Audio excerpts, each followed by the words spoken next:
Your shoulder bursitis is a symptom and not a diagnosis. And important in the recovery of your shoulder bursitis is working out what the underlying cause is and addressing these underlying elements. A shoulder bursitis can occur for two main reasons. In a small percentage, you can have a traumatic shoulder bursitis. This can be caused by a fall onto an arm, a fall onto the tip of the shoulder. However, in most cases, a shoulder bursitis is a symptom of an underlying rotator cuff tendinopathy. A rotator cuff tendinopathy is a gradual weakening of your rotator cuff tendons. The tendons are what attach your rotator cuff muscles to the bone.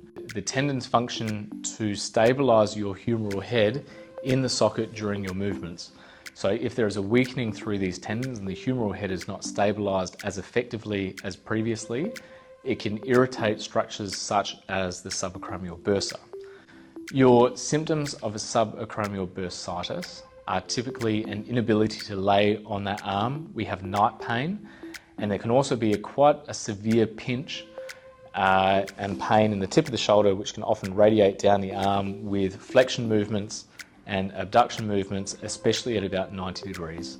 This pain often goes away as we clear that 90-degree element, and then it can pinch on the way back down. We call that a painful arc.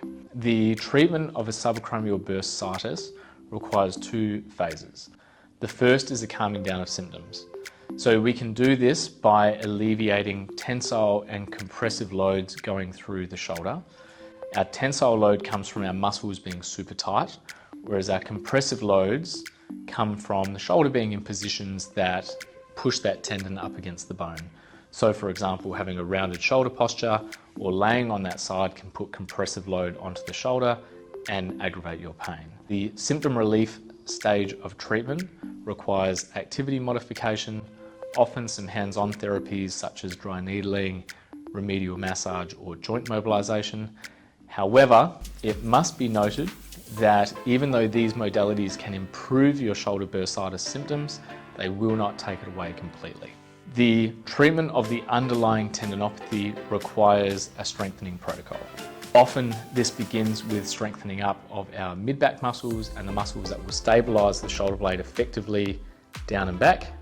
Taking your shoulder into this down and back position again can reduce those compressive loads that go through your rotator cuff tendons. After you've effectively recruited these muscles, we want to get you stronger with your pull and push movements. These pull and push movements are often more effective at strengthening your rotator cuff tendons compared to your classic external rotation, internal rotation exercises that you see people doing in the gym. After this, you want to gradually expose your shoulder into overhead ranges of motion.